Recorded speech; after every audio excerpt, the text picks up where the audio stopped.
그동안에 평안하셨습니까?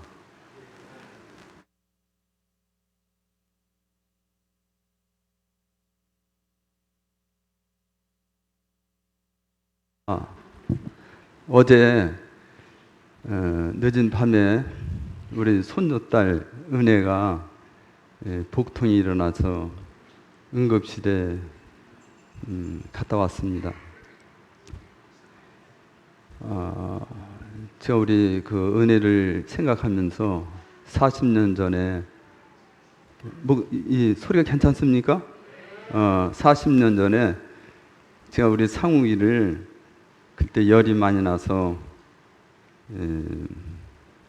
지금 사랑병원인데 옛날엔 세광병원이죠. 그것을 얻고 가서 우리 은혜가 지금 만 3살 조금 넘었는데 우리나라 나이로는 5살. 그때 우리 상욱이를 얻고서 그 사랑병원에 가가지고 갔더니 우리는 감당할 수 없다 해서 기덕병원으로 가라 그러더라고요. 그때는 큰 병원이 없었고 제일 큰 병원이 인천에서 기덕병원밖에 없었습니다. 그래서 그곳에 가서 진료를 받고 치료를 받았는데 하여튼 그런 생각을 해봤습니다.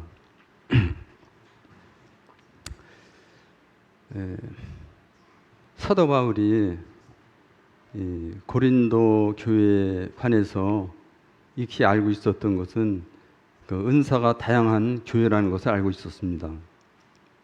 우리 성도 교회도 우리 성도님들이 각자 은사가 다 다르기 때문에 그 은사를 충분히 발휘해서 앞으로 계속 잘하면은 우리 성도교회가 더 발전이 되지 않을까 이런 생각을 해봅니다.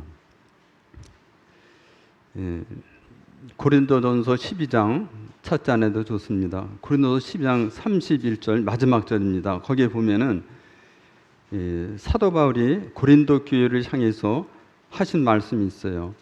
너희는 더 큰 은사를 사모하라. 내가 가장 좋은 길을 너희에게 보여주겠다. 이렇게 말씀을 했습니다. 오늘 예배 시간에 사랑에 대해서 우리 성도님들이 많이 얘기했습니다. 우리가 사랑을 뺀다면은 별로 유익함이 없죠. 사랑 이게 그리고 이제 다음 장에 넘어가면은 고린도 13장입니다. 13장은 우리가 다 아시다시피 사랑장입니다. 우리 황영재님이 발음이 좋다 그래서 고린도전서 1장 13장 1절에서부터 3절까지 한번 읽어주시면 감사하겠습니다.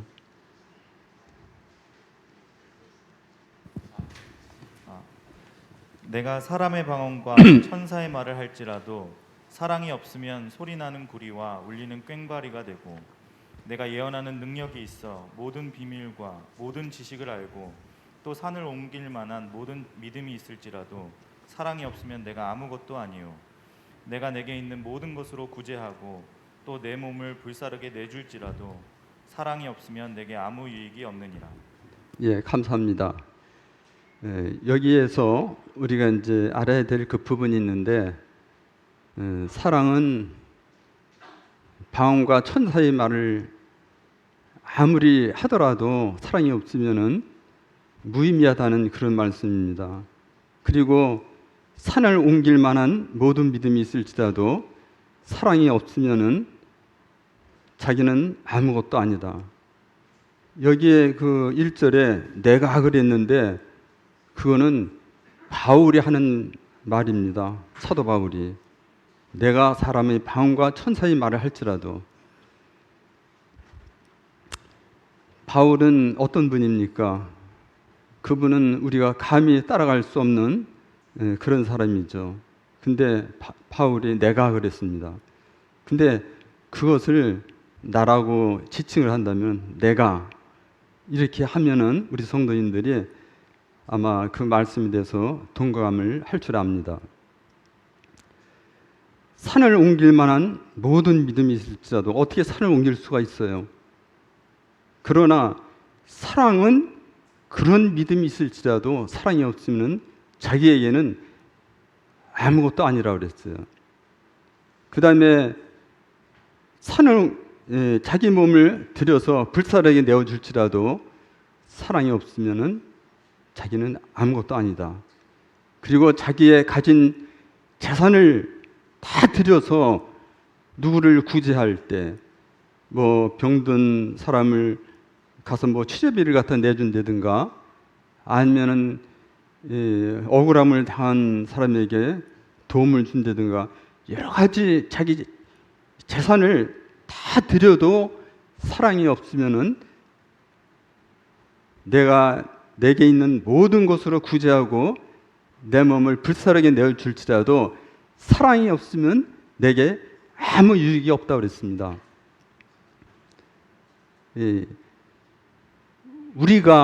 믿는 우리가 정말 사랑을 빼면은 아무런 가치가 없다는 겁니다.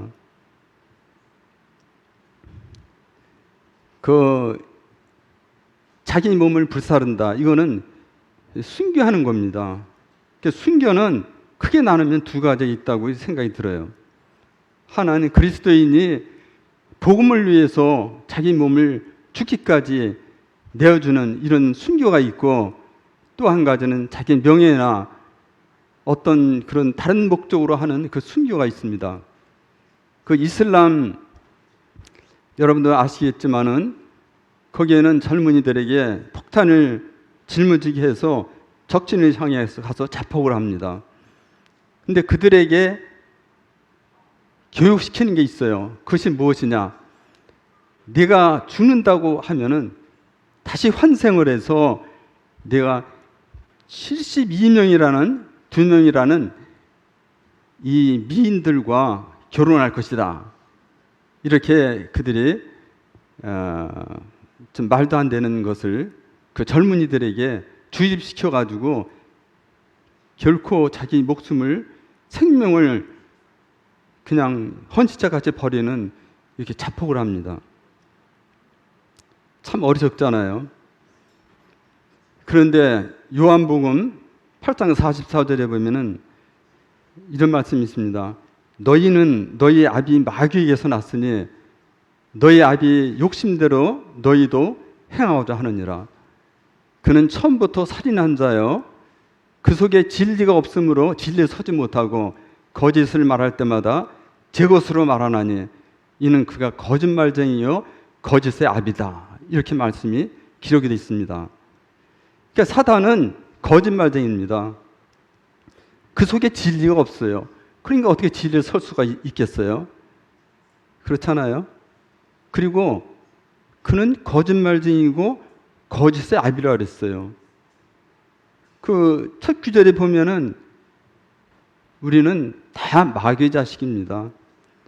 아버지가 마귀니까 그 아들이 어떻겠어요? 그 아들도 마귀예요. 사탄이고.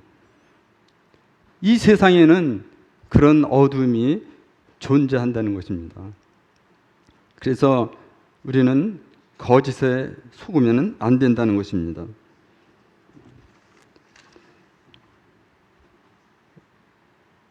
오늘 아까 제가 소대에 말씀드렸지만은 이 시간에는 요한일서 4장 8절에 보면은 하나님은 사랑이시라 그랬어요. 그러니까 오늘 주제는 하나님은 사랑이시라 주제입니다. 하나님은 사랑이시라. 우리 다 같이 한번 사랑은 오래 참고 한번 찬송을 한번 해보겠습니다.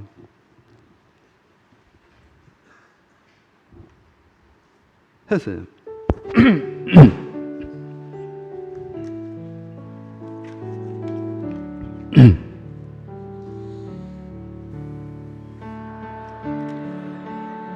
언제나 오래 참고 사랑은 언제나 온유하며 한번 깊이 생각하시면서 사랑은 시기하지 받지 않으며 자랑도 교만도 아니하며 사랑은 무례히 행치 않고 자기의 유익을 구치 않고 사랑은 성내지 아니하며 진리와 함께 기뻐하네. 사랑은 모든 것 감싸주고 바라고 믿고 참아내며 사랑은 영원토록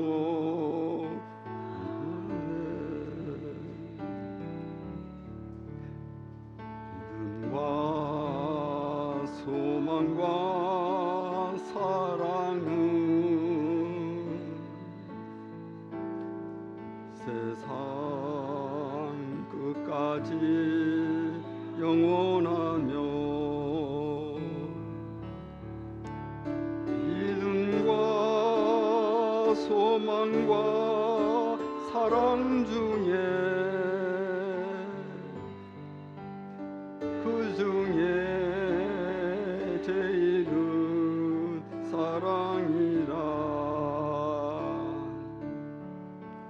그 중에 제일은 사랑이라.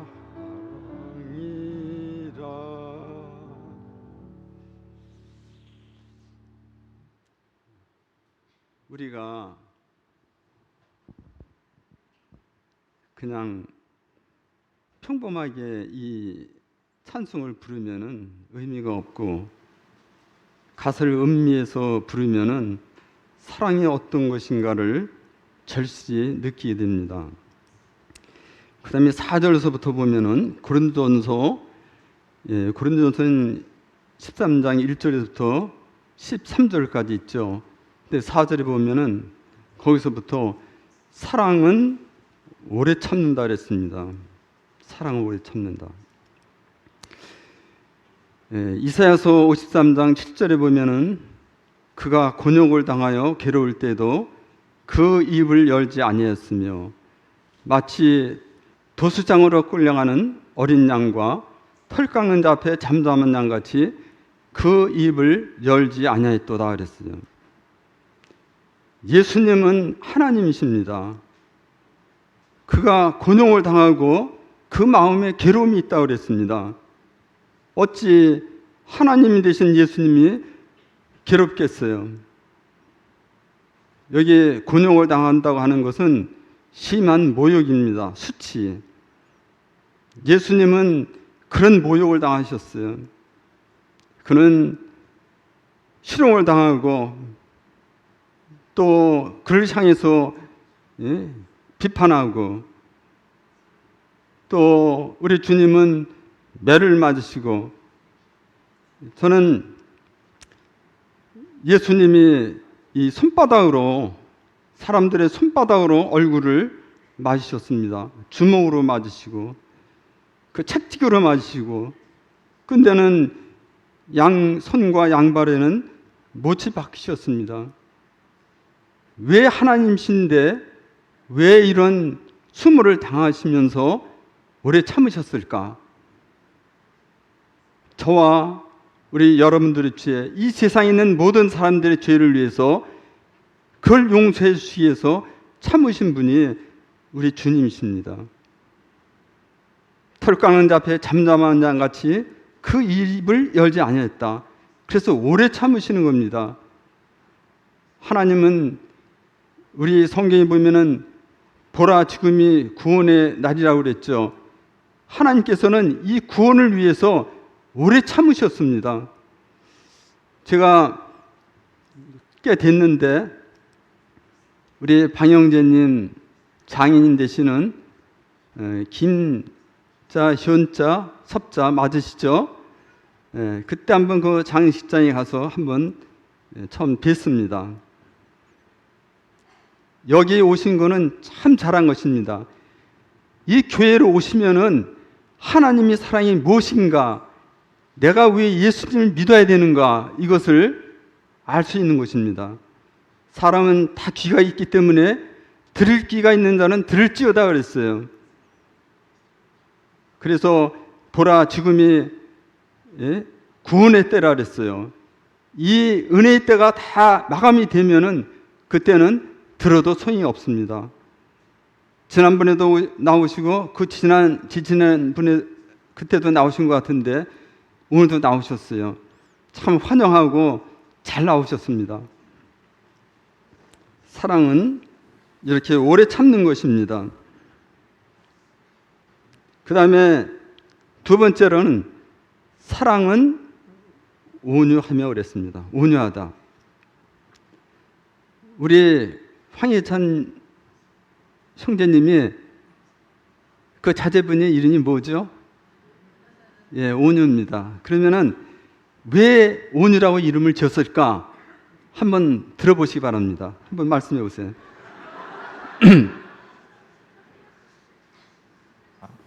그 마태복음 11장 29절에서 우리 주님께서 나는 마음이 온유하고 겸손하니라고 말씀을 해주셨어요. 그리고 주님의 어떠하심이 온유와 겸손으로 나타났는데 또 성령의 9가지 열매 중에도 온유가 있어서 아이 이름을 온유로 짓고 주님의 성품을 기억하고 닮아가고 싶어서 온유라고 짓게 되었습니다. 네, 감사합니다.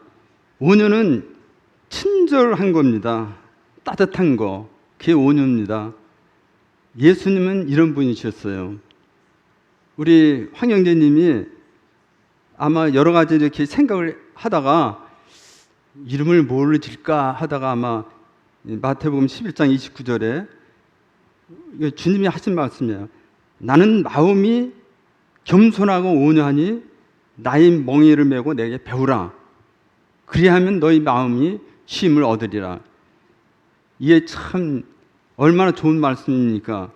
그래서 우리 온유를 정말 겸손하게, 따뜻하게, 친절하게 사람들에게 대하는 그런 자녀로 내가 그 자녀를 그렇게 해야 되겠다. 그래서 아마 한 것 같은데, 이 성경에 보면은 그 이름대로 된다고 하는 그런 말씀이 있습니다. 여러분 유다 아시죠? 유다는 참 좋은 말입니다. 하나님을 찬송하다 그런 뜻이에요. 근데 유다는 야곱의 12 아들 중에 유다도 있지만은 가룟 유다도 있어요. 근데 가룟 유다를 가리켜서 그는 이름대로 살지 못했다 그랬습니다. 예? 그러니까 우리 성도님들이 각자 다 이름 있잖아요. 그 뜻이 다 있습니다. 그래서 이름이 참 중요해요. 이름대로 되는 것입니다. 그 다음에 세 번째로는 사랑은 시기하지 않는다. 이거는 믿든 믿지 아니하든 사람은 말이야 다 시기심이 있습니다. 저도 시기를 많이 합니다. 우리 자매가 저한테 이제 가끔가다 내가 그 얘기를 하면은 그런 말을 하지 말라고 하는 게 있는데 오늘 우리 자매가 안 나왔어요. 그래서 제가 한번 하겠습니다. 사촌이 땅을 사면은 뭐라 그러죠? 예. 그게 좋은 말이 아니라 그래서 그런 말을 하지 말라 그러는데 그렇습니다. 시기는 참 이게 안 좋은 거예요. 여러분 시기 안 하는 분 있어요? 남이 자녀가 잘 되고 좋은 대학교 들어가고 예? 또 다른 사람이 잘 살고 뭐 하든지 하면은 다 잘 되면은 그냥 배가 아픈 거예요. 이게 죄인이기 때문에 그렇습니다. 제가 말씀드렸잖아요. 요한복음 8장 44절. 너희는 너희 아비에게서 났으니 너희 아비의 욕심대로 너희도 그렇게 한다는 거예요. 그래요. 우리가 뭐 잘난 게 뭐 있겠습니까?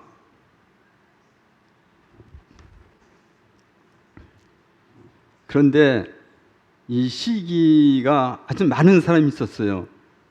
사울 왕. 그렇죠? 다윗이 블레셋 골리앗을 물리치고 죽이고 이제 진지로 돌아왔을 때 여인들이 환영을 했습니다. 사울을 위해서는 천천히요, 다윗을 위해서는 만만이다 그랬어요. 그러니까 사울이 딱 듣고 보니까 이게 나는 왕인데 어떻게 그냥 어린아이 같은 그런 다윗에게 그렇게 칭찬을 할까? 그래서 시기를 했습니다. 이 사울 왕은 다윗을 끝끝내 쫓아가면서 그를 죽이려고 했어요. 이 시기는 참 이렇게 나쁜 겁니다. 사도 바울이 말하고 있는 이러한 것들이 우리에게는 그렇게 하지 말라고 이 고린도서 13장에 그렇게 얘기하고 있는 겁니다. 그 다음에 사랑은 자랑하지 않는다. 참 자랑을 많이 하죠. 근데 사도 바울은 내가 그리스도의 십자가 위에는 자랑하지 않겠다. 내가 부득불 자랑할 것이 있다면은 나의 약점을 자랑하겠다 그랬어요. 어떤 분은 그렇게 얘기하는 사람도 있더라고요. 내가 학교 다닐 때 나는 반에서 옛날에는 한 70명, 80명 막 이렇게 많았어요. 제가 제일 꼴등을 했습니다. 그런 분도 있더라고요.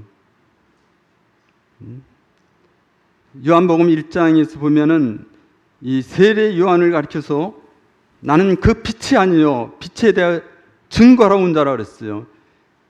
그는 신들매도 정말 신을 풀기도 그 끈을 풀기도 감당할 수 없는 사람이라 그랬어요. 그는 참 겸손한 사람이었습니다. 우리 주님이 겸손하셨어요. 어떻게 겸손했느냐? 십자가 죽기까지 겸손하신 겁니다. 우리는 그러한 예수님을 우리는 보아야 되고 예수님이 하신 말씀을 들어야 되고 그래야 된다고 저는 생각이 듭니다.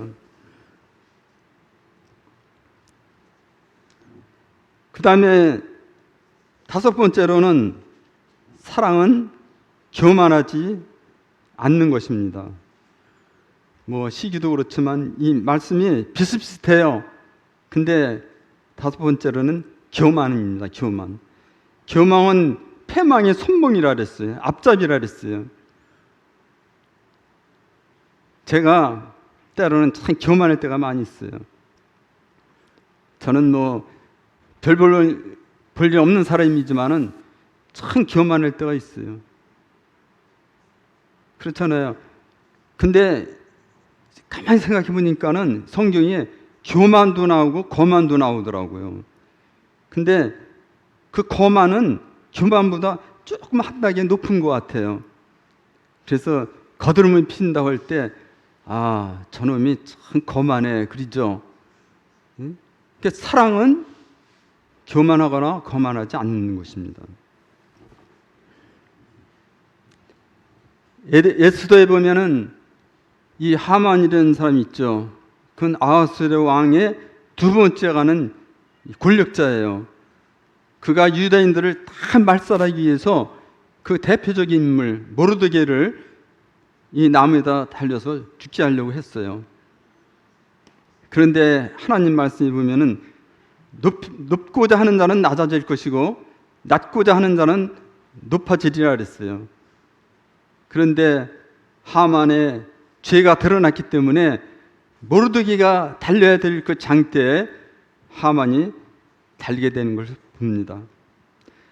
하나님은 우리가 겸손하면은 하나님께서 우리를 높여 주십니다.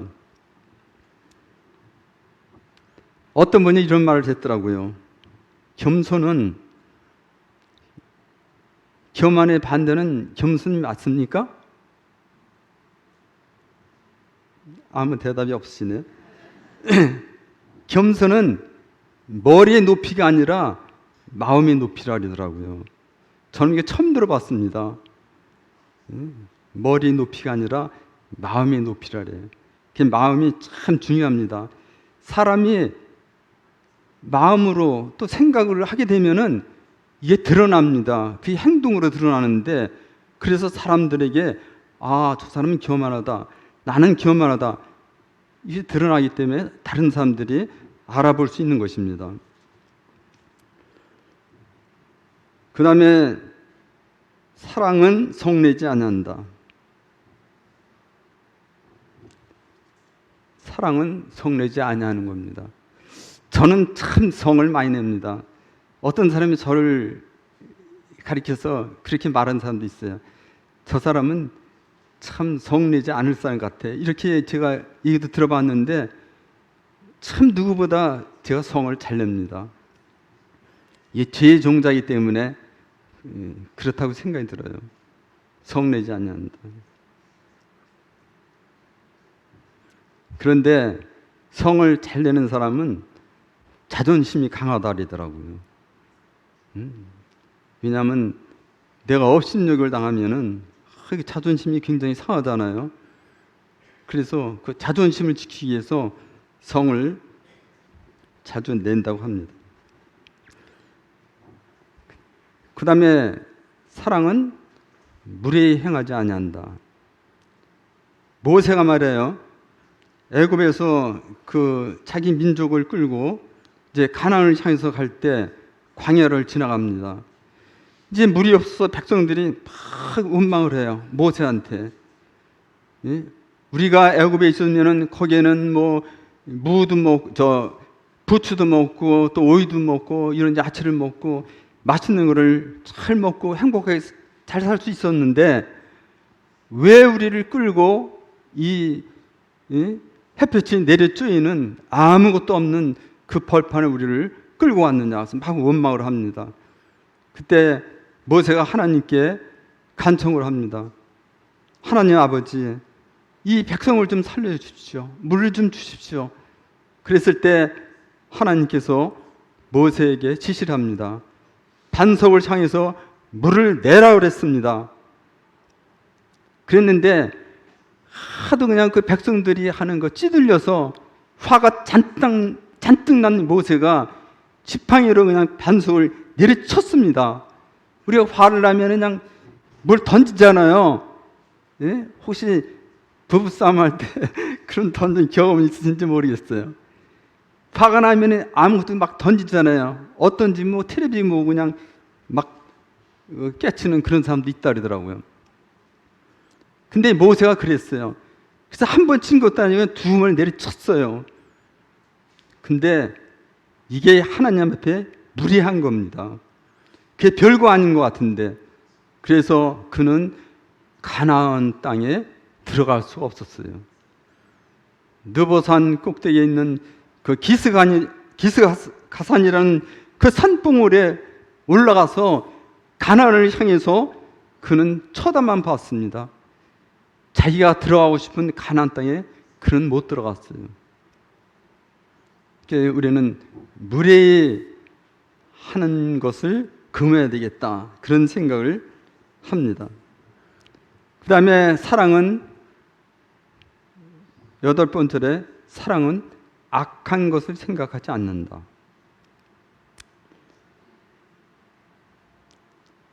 악한 것을 생각하지 않는다 했어요. 인생의 마음에는 다 악이 있습니다. 악이 없는 사람은 어디 있겠어요. 근데 성경에는 무식한 말도 하나님께 신문을 하신다 그랬어요. 심판하신다는 거예요. 그러니까 우리가 쓸데없는 말, 아주 해서는 안 될 그런 무익한 말을 하게 될 때 그게 하찮은 것 같지만 하나님은 그거를 물으십니다, 우리에게. 하나님은 장부에 다 기록하십니다. 우리가 예수님 믿을 때 생명책에 우리 이름이 기록되듯이 하나님께서 우리가 행하는 그 행실을 다 생각이나 행동이나 이런 것을 다 기록해 놓으십니다. 그때 하나님 앞에 갔을 때 신문을 받게 돼요. 그래서 심판을 받게 됩니다.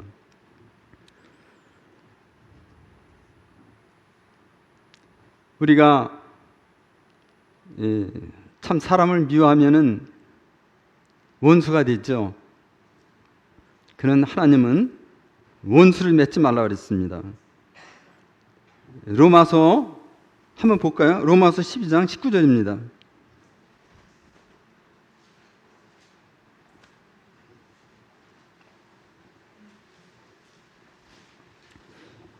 이 고린도전서는 우리가 다 암기해 두면 참 좋습니다.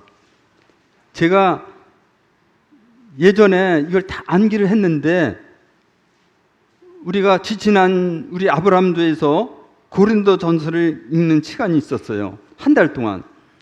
근데 13장에 딱 도달해서 이게 사랑장인데 한번 이걸 암기해 봐야 되겠다고 하니까 다 잊어버렸어요. 왜냐하면 기계가 이렇게 돌아갈 때 계속 돌아가면은 괜찮은데 중지하면 녹습니다. 그렇게 되면 어떻게 되겠어요? 중지가 되죠. 우리 사람도 똑같습니다. 고린도서 13장 그래서 제가 외웠습니다. 전체를. 많이 우리 성도님들이 외우는 분들 많이 있을 거예요. 제가 70이 넘었지만은 하니까 되더라고요.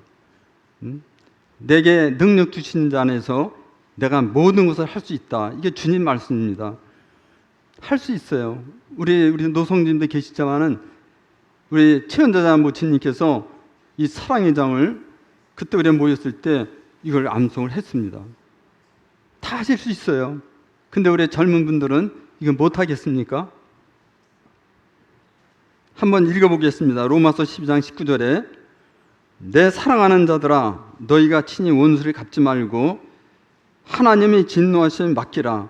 기록되었을 때 원수가 갚는 것이 내게 있으니 내가 갚으리라고 주께서 말씀하시느니라. 원수를 갚지 말라는 거예요. 지금 뭐 우리나라에서도 그렇고 세계적으로도 보면은 너가 그렇게 했으니까 너도 좀 당해봐라 뭐 이렇게 해서 서로 이렇게 뭐 고소도 하고 뭐 그런 일들 많이 있는데 하나님은 그렇게 하지 말라고 그랬더라고요. 원수 갚는 것이 내게 있는 것이 아니고 하나님께 있다고 이렇게 말씀을 했습니다.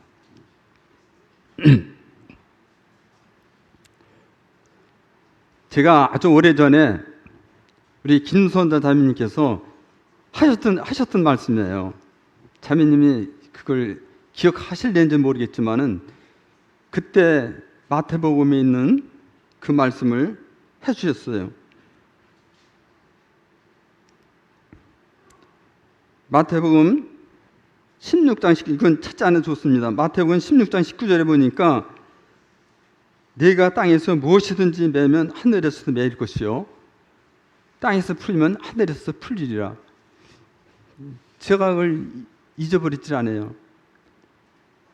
내가 형제를 자매를 이 땅에 사는 내가 그를 용서해 주지 않으면은 하늘에 계신 하나님께서 풀어주지 않으신다는 거예요. 그러나 이 땅에 사는 내가 그것을 풀면은 하나님께서도 그를 용서해 주신다는 거예요. 그래서 절대 원수를 맺으면 안 된다. 그리고 비록 그런 원수 같은 그런 입장이 있을지라도 시간이 지나서 어느 때인가는 그가 나에게 내가 그에게 선의적으로 그런 응답을 받을 때도 있습니다.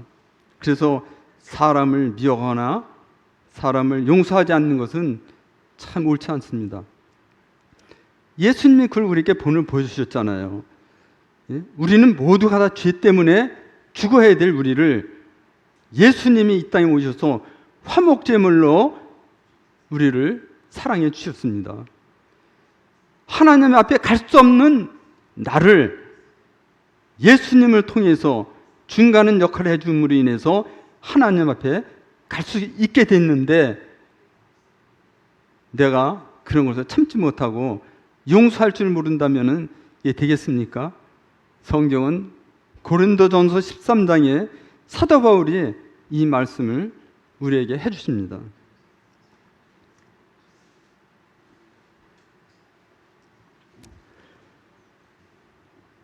예레미야서 17장 9절로서부터 이렇게 쭉 보면은 만물보다 거짓되고 심히 부패한 것은 마음이라 그랬어요. 누가 이를 알려마는 나 여호와는 심장을 살피고 피부를 시험하고 각각 그 행위와 행실대로 보응하신다 그랬어요. 갚아준다는 거예요. 우리 인간은 참 거짓됩니다. 아까 제가 말씀드렸잖아요. 요한복음 8장 44절에 여러분들은 거짓말 하나도 안 해보셨는지 모르겠어요. 다 우리가 거짓말을 하잖아요. 선의적이든 악의적이든 다 합니다. 그래서 만물보다 이 인간이 참 거짓되게 되는 거예요. 잘난 게 하나도 없습니다.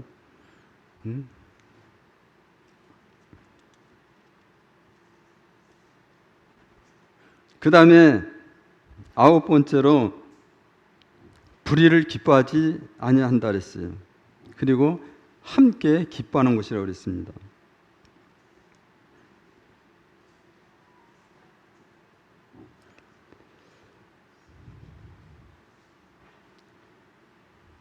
불의를 보고도 눈 감는 것은 옳지 않습니다. 저는 그리스도인들이 불의를 보고 그냥 우리가 기도만 할 것이지 뭘 그걸 상관하느냐 이렇게 하는 것은 모르겠어요. 저는 그것은 옳지 않다고 생각이 들어요.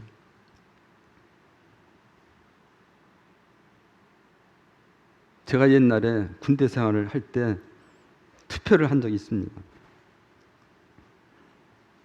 근데 젊은 혈기에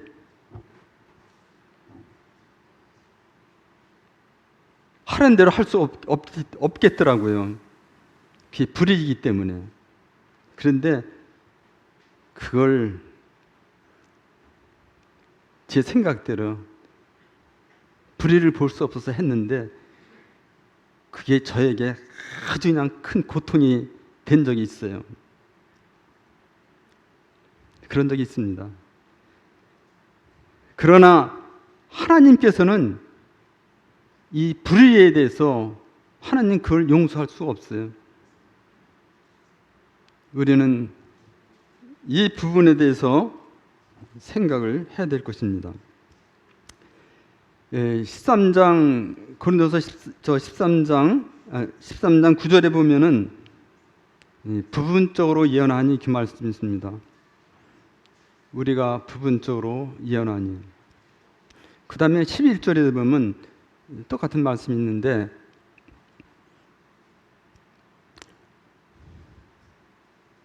우리가 그때는 거울로 보는 것 같이 심히하나 그때는 거울로 보는 지금은 거울로 보는 것 같이 심히하나 그때는 얼굴과 얼굴을 대하여 볼 것이요 지금은 내가 부분적으로 아나 그때는 주께서 나를 아신 것 같이 내가 온전히 알리라. 11절이 그렇게 돼 있더라고요. 우리가 성경을 지식을 알아야 얼마나 알겠습니까? 하나님은 그랬잖아요. 찬송가에도 하늘을 두루마리 삼고 바다를 먹물로 삼아도 하나님의 사랑을 다 기록할 수 없다 그랬어요. 그렇잖아요. 그 하늘을 두루마리 삼아도 기록할 수 없다. 그 사랑이 얼마나 큽니까? 그런데 우리가 성경을 알아야 얼마나 알겠어요. 저는 성경 읽다 보면 모르는 게 굉장히 많습니다. 이것을 물론 다른 사전을 찾아보고 뭐 주석을 찾아보고 다 해도 거기에 답이 없는 게 있어요.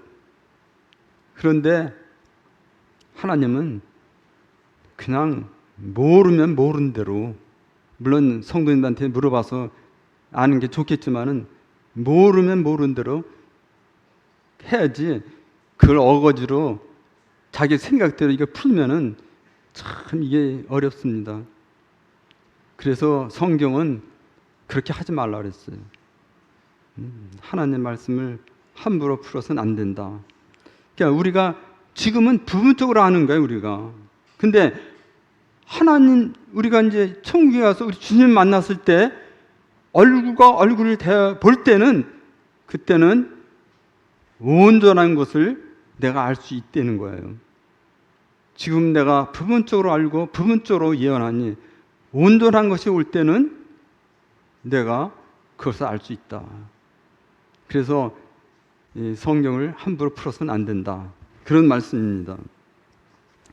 그 다음에 또 11절에 보면은 내가 깨닫는 것이 어린아이 같고, 깨닫는 것이 어린아이 같고 생각하는 것이 어린아이 같다가 장성한 사람이 되어서는 어린아이를 버렸노라 그랬는데, 우리가 예수님 믿어서 말하자면 이제 초보가 되었을 때 우리가 잘 모르잖아요. 어려서 잘 모르고 성경말 지식도 없고 그랬을 때 어린아이들의 특성이 뭐냐면은 그냥 본대로입니다. 본대로 생각할 그런 게 없어요. 그냥 본대로 말한 대로 그렇게 해요. 그래서 취조하는 분이, 물론 우리 이 가운데는 우리 경찰 되신 분도 계시지만은 그냥 어린아이들은 거기 가서 취조를 받을 때, 부모가 왔을 때 이제 조사관이 물어봤을 때 거짓말 우리 할 수 있잖아요. 자기 유익을 위해서. 그래, 그 자녀 어린아이들한테 물어봤을 때는 그 어린아이들이 그냥 그대로 본대로 얘기를 한다는 거예요. 근데 여기 보니까 내가 어렸을 때는 말하는 것이 어린아이 같고, 깨닫는 것이 어린아이 같고, 생각하는 것이 어린아이 같다가 장성한 사람이 되어서는 어린아이를 버렸노라. 그래서 우리는 믿음 안에 있는 우리 성도님들은 초보적인 그 생각을 버리시고 장성한 분량에 이르기까지 성경 지식이 있어야 된다고 저는 말씀을 드리고 싶습니다. 제가 단에서 말씀 전에도 드렸지만은, 내가 그의 입술의 명령을 어기지 아니하고 일정한 음식보다 그 입의 말씀을 더 귀히 여겼구나. 제가 이제 몇 번 이 말씀을 드렸는데, 그런 심정을 갖고 성경을 살피고 연구해야 될 그런 부분이 있다고 말씀을 드립니다. 우리는 이제 재림을 기다리는 우리 주님이 오시니까 우리는 재림을 기다려야 되겠죠. 그렇잖아요. 그래서 그동안 그 재림이 될 때까지 우리는 성도들을 위해서, 연약한 성도들을 돕고 그들과 함께 하는 것이 참 필요하다고 생각이 듭니다.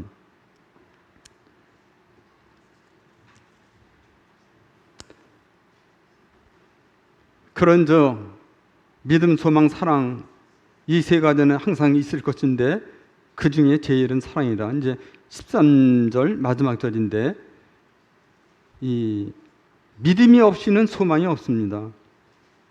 또 소망이 없어도 믿음을 우리가 가질 수 없어요. 이건 같이 나가는 겁니다.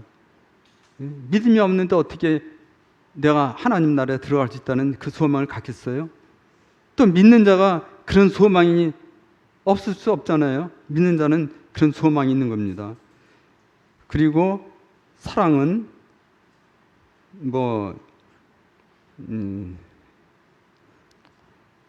세 가지가 있다 그러죠.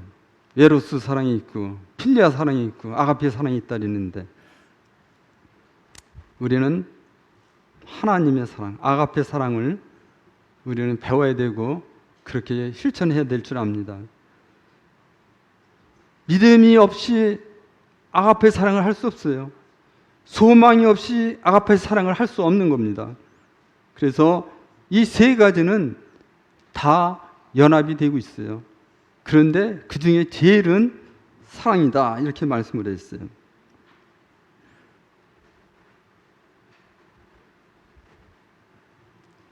요한일서 4장 20절에는 이런 말씀이 있습니다.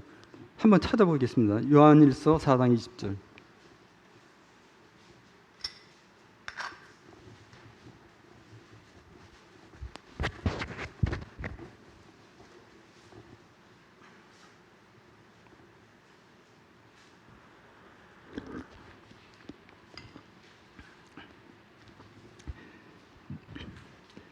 여기에 보면은 첫 번째 누구든지 그랬습니다. 누구든지.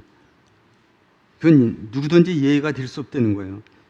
누구든지 하나님을 사랑하노라 하고 그 형제를 미워하면 이는 거짓말하는 자니.